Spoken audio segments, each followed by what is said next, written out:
Parmi les îles Canaries, Tenerife est un peu la grande dame extravagante. Elle est d'abord connue pour ses stations balnéaires du sud, qui alignent des complexes en all inclusive. Mais nous ferons plutôt un pas de côté pour découvrir une île d'une beauté, d'une grande richesse, composée de villages perchés, de petits ports soignés et d'adorables cités coloniales.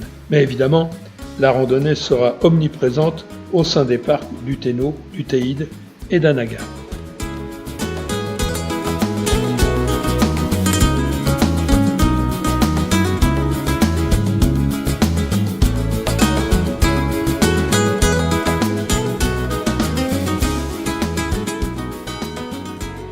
Et nous posons nos valises à Ico de los Vinos.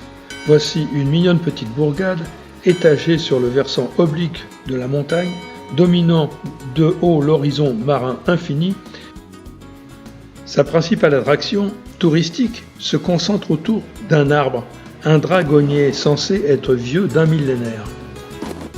Le dragonnier des Canaries est un arbre originaire de la région. Il est arborescent. Il se ramifie en de nombreux troncs et en bouquets de palmes épineuses. Mais ce qui le caractérise, c'est sa longévité. On évoque l'existence d'un arbre vieux de 5000 ans, emporté par un ouragan. Celui d'Icode aurait plus de 1000 ans, mais de solides études ne lui attribuent que 6 siècles d'existence seulement.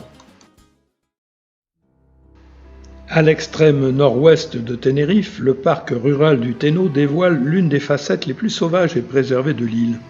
Entre falaises vertigineuses, villages isolés et sentiers escarpés, cette région montagneuse offre des paysages où la nature règne en maître.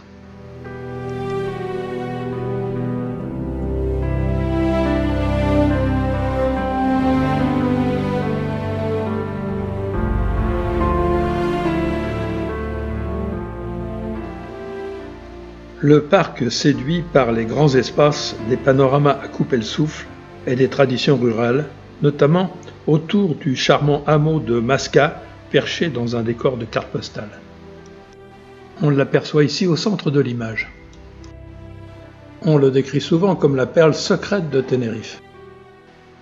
Solitaire et haut perché, Masca fut longtemps coupé du monde. Il a fallu attendre les années 1960 pour qu'il soit relié au reste de l'île autrement que par des chemins muletiers.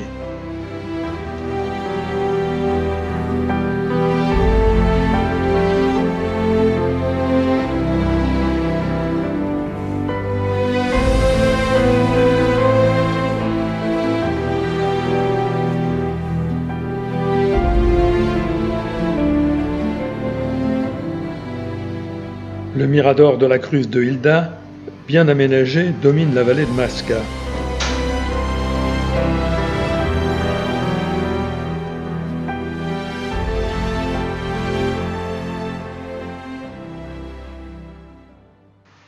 Immersion dans le Tenerife rural, nous montons à Teno Alto pour une courte randonnée en boucle. De ce village paisible au mode de vie rural, connu pour ses chèvres et ses poules en liberté, nous monterons à la Queseria Nature Téno, fromagerie locale malheureusement fermée. Le sentier serpente entre terrasses cultivées, murets de pierre et vastes pâturages. Ambiance paisible avec en toile de fond les falaises du Téno et la vue sur l'île de La Gomera.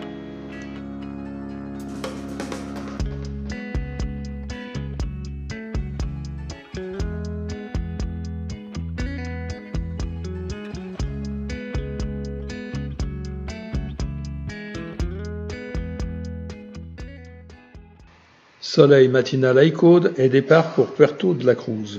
Au pied des pentes du nord de l'île, Puerto de la Cruz est la doyenne du tourisme à Tenerife, accueillant des visiteurs étrangers depuis la fin du XIXe siècle. L'ancien port de poche et de pêche avec sa plagette de galets noirs autour duquel se déploient les rues les plus animées et actives de la ville. Le petit centre-ville en bord de mer résiste tant bien que mal à l'envahisseur balnéaire.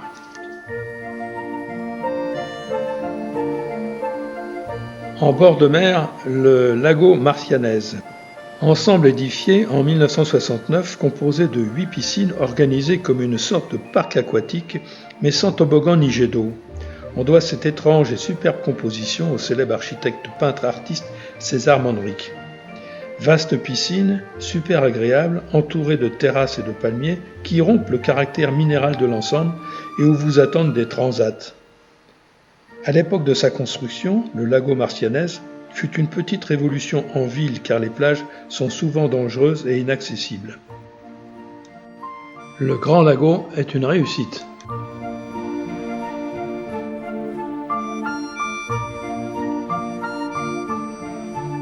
Bon, c'est sûr qu'entre le lago et la plage, il n'y a pas photo.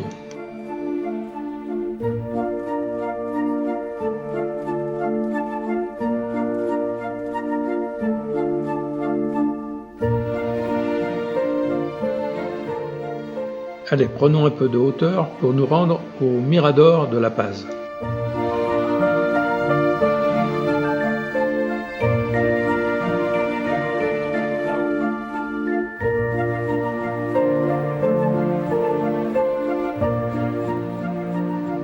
De ce mirador, une vue panoramique sur le plus récent quartier de la ville est la plage Marcianès.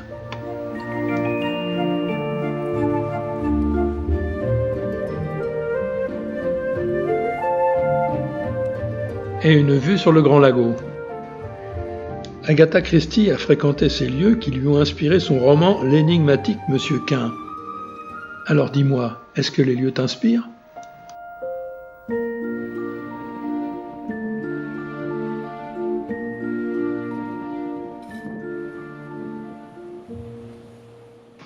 Départ pour La Orotava, autre perle de Tenerife édifiée à flanc de colline.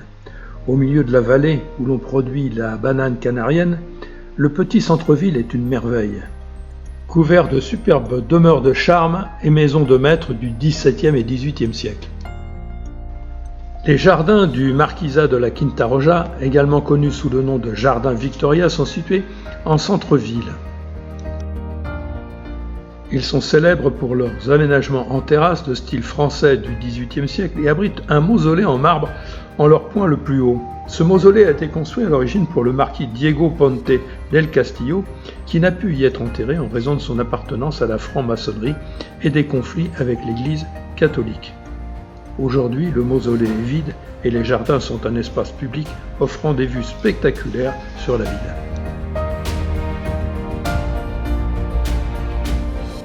Le jardin botanique est le plus vieux des Canaries, fondé il y a 200 ans avec de nombreuses espèces végétales, notamment tropicales.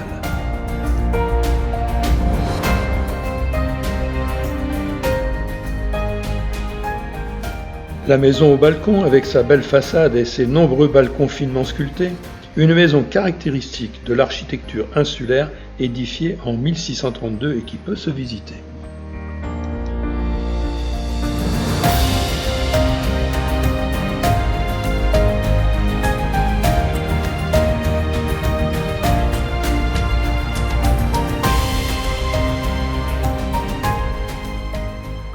L'église de la Conception, avec son architecture baroque et son intérieur richement décoré.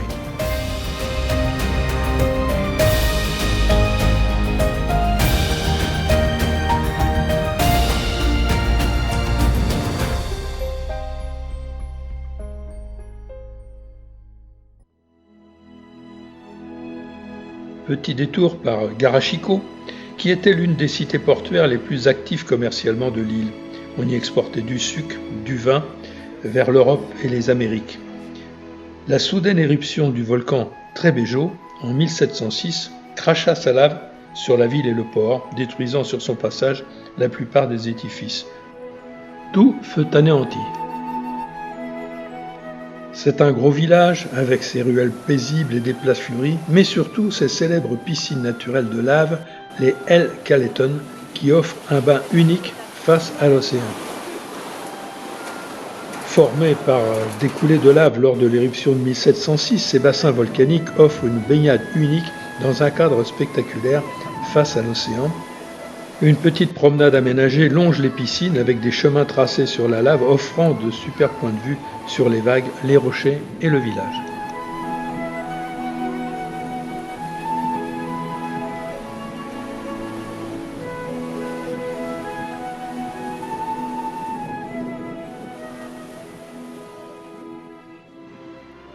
Du Mirador Archipenc, le plus beau point de vue sur les falaises impressionnantes de Los Gigantes, muraille de roche de 800 mètres au-dessus de l'océan.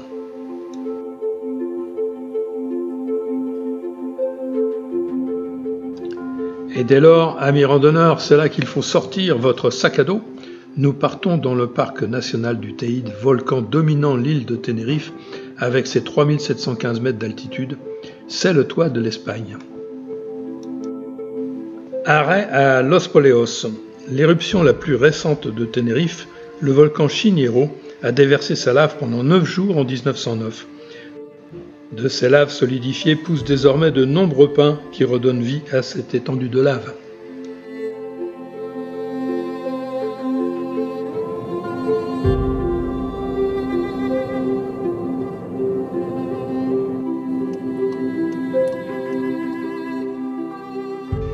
Et je vous propose ici une première randonnée dans un paysage volcanique incroyable, un incontournable du parc national du Teide. Allez, première On randonnée tombe tout de volcanique. suite sous le charme de ce paysage. Dès le début, on grimpe vers le petit cratère de Samara à 1936 mètres.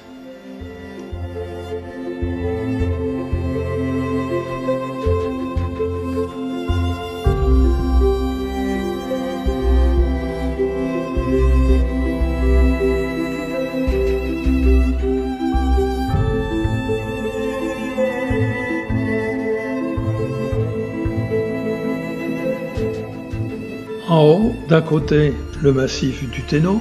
Souvenez-vous, nous y étions il y a peu de temps.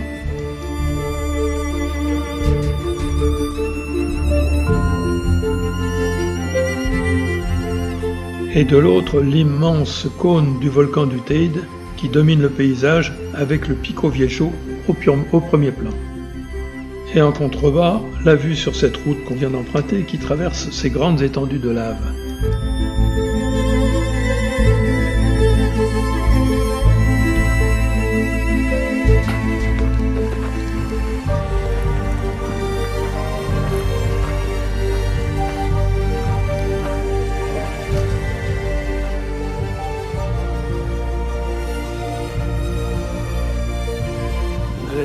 On va contourner la petite montana de la Bottiglia.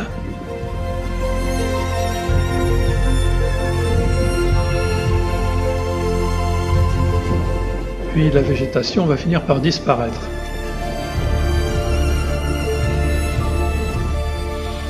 Et on se retrouve dans un paysage lunaire, d'apocalypse, de fin du monde. En fait, on ne sait pas quoi dire. C'est vraiment juste très beau. Dans cet univers désertique, on chemine à côté de coulées de lave aux couleurs différentes. On voit nettement leur origine depuis le cratère de Montana Reventada. Et il se raconte qu'en 1492, Christophe Colomb aurait été témoin de cette éruption.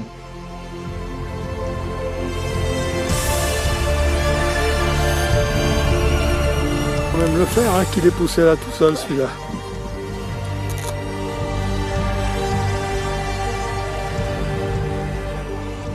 On aura même des visiteurs qui seront attirés par notre casse-croûte.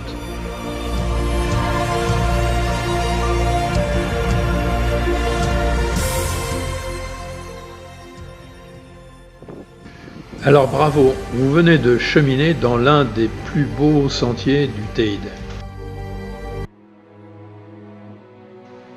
Le volcan Pico Viejo, 3129 mètres, deuxième sommet de Tenerife. Sa dernière éruption date de 1798.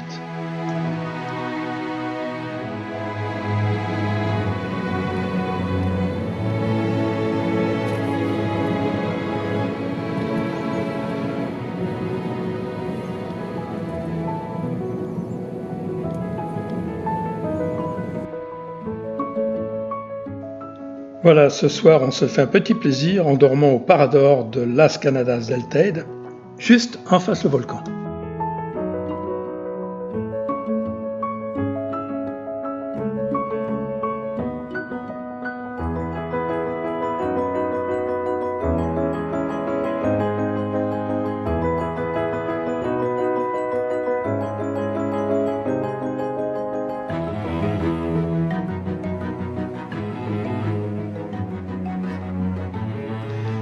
Évidemment, on ne peut pas venir à Tenerife sans monter au Teide. On peut y monter à pied ou en téléphérique. Bon, j'avoue, on a pris la dernière solution.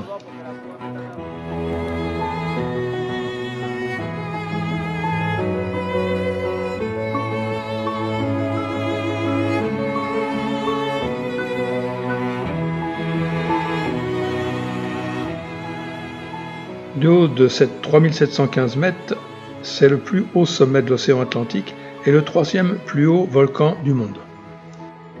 Son altitude est en fait de 7000 mètres si on mesure à partir de sa base sous-marine. Le Teide a commencé à se former il y a à peu près 200 000 ans.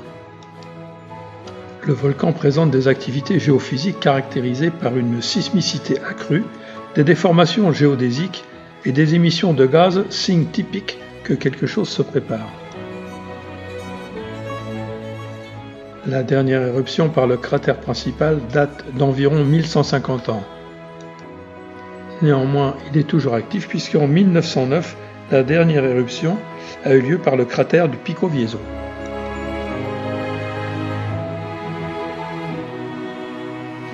Le sommet est marqué par un petit cratère formant une ouverture d'une centaine de mètres de diamètre et de 30 mètres de profondeur.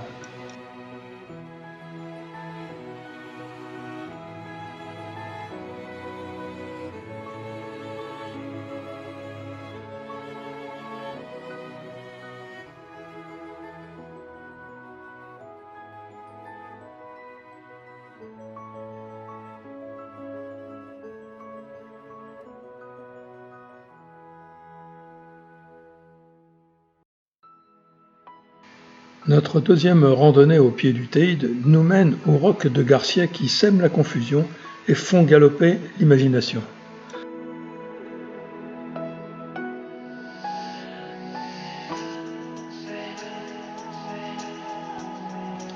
Cet ensemble de rochers aux formes surprenantes a sa petite vedette, la roque Chinchado ou le rocher des 1000 pesetas. Pourquoi ? Parce qu'il occupait une face de l'ancien billet avant l'arrivée de l'euro.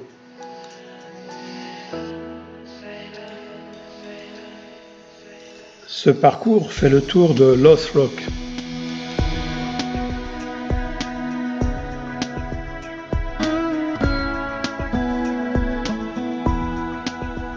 Le sentier, plat au départ, se poursuit en descendant après avoir fait le tour de Lost Rock. Tombera pas.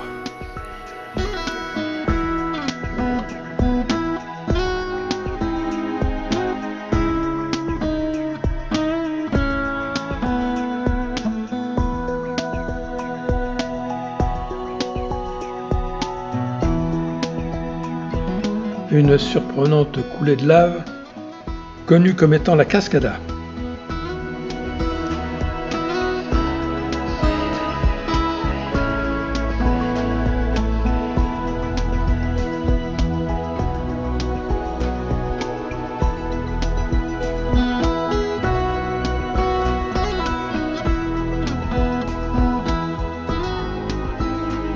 Lorsqu'on aborde l'ascension pour remonter au point de départ, le spectaculaire piton connu comme la cathédrale, c'est un conduit de sortie de lave qui s'est finalement solidifié sans émerger à la surface visible et qui est apparu en raison de l'érosion.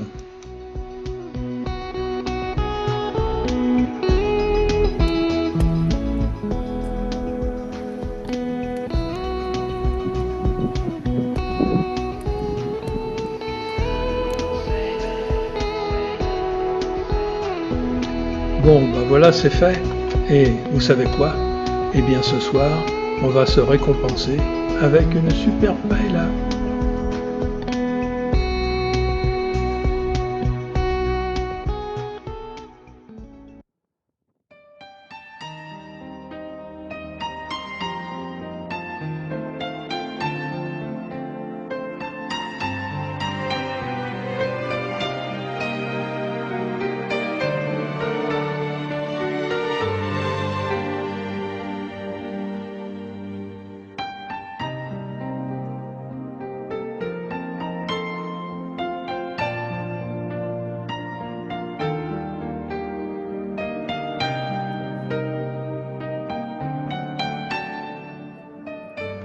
Sur les hauteurs, le centre astronomique du Teide, ouvert en 1964, un des plus grands observatoires internationaux.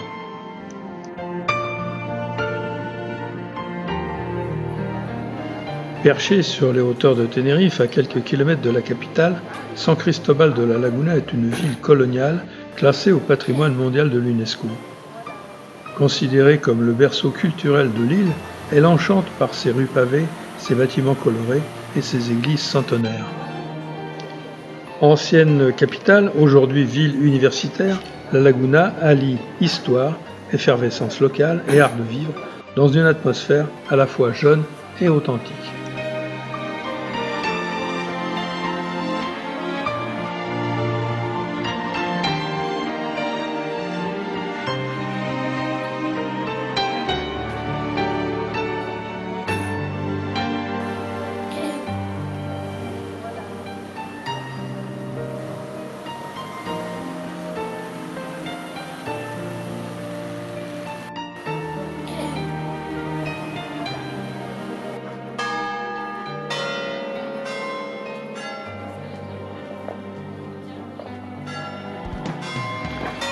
Arpenter les ruelles pavées du centre, bordées de maisons coloniales et de balcons en bois sculptés, c'est un véritable régal. Les rues, en permanence animées, on y découvre une ambiance paisible, entre petites places ombragées et patios fleuris.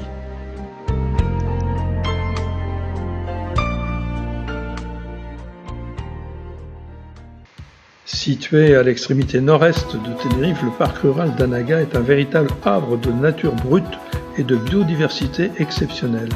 Classé réserve de biosphère par l'UNESCO, ce massif ancien abrite des forêts de laurystyle enveloppées de brumes, des villages suspendus au creux des montagnes et des chemins de randonnée spectaculaires. On ne manquera pas une petite randonnée dans cette forêt très dense au cœur du parc rural de l'Anaga. C'est une immersion dans une Tenerife secrète et authentique où chaque sentier révèle un paysage mystique entre crêtes escarpées, ravins profonds et végétation luxuriante.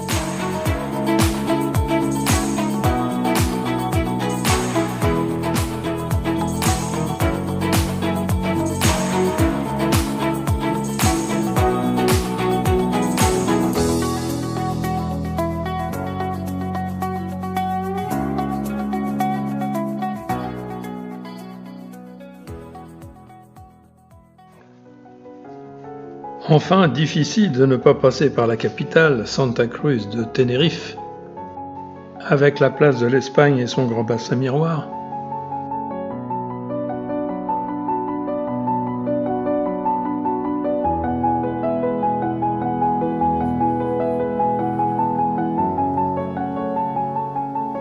Le parc Garcia Sanabria, véritable oasis urbaine qui abrite une grande variété de plantes exotiques,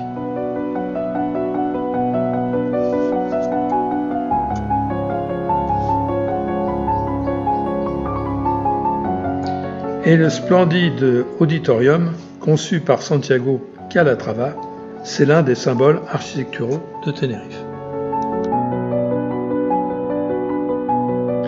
Quant à la plage de Las Teresita, elle est artificielle, créée en 1970 par l'apport de 270 000 tonnes de sable provenant du Sahara occidental marocain. En conclusion, Tenerife séduit par la diversité de ses paysages, villages coloniaux, forêts luxuriantes et le majestueux Teide. C'est une île où nature, culture et douceur de vivre s'unissent pour une expérience inoubliable. Et un grand merci à Mylène qui nous a organisé ce périple avec brio par ses recommandations de location de voitures, d'hôtellerie, restaurants, visites et randonnées et un roadbook qui nous a servi de bréviaire tout au long du chemin. Vous pouvez lui faire confiance.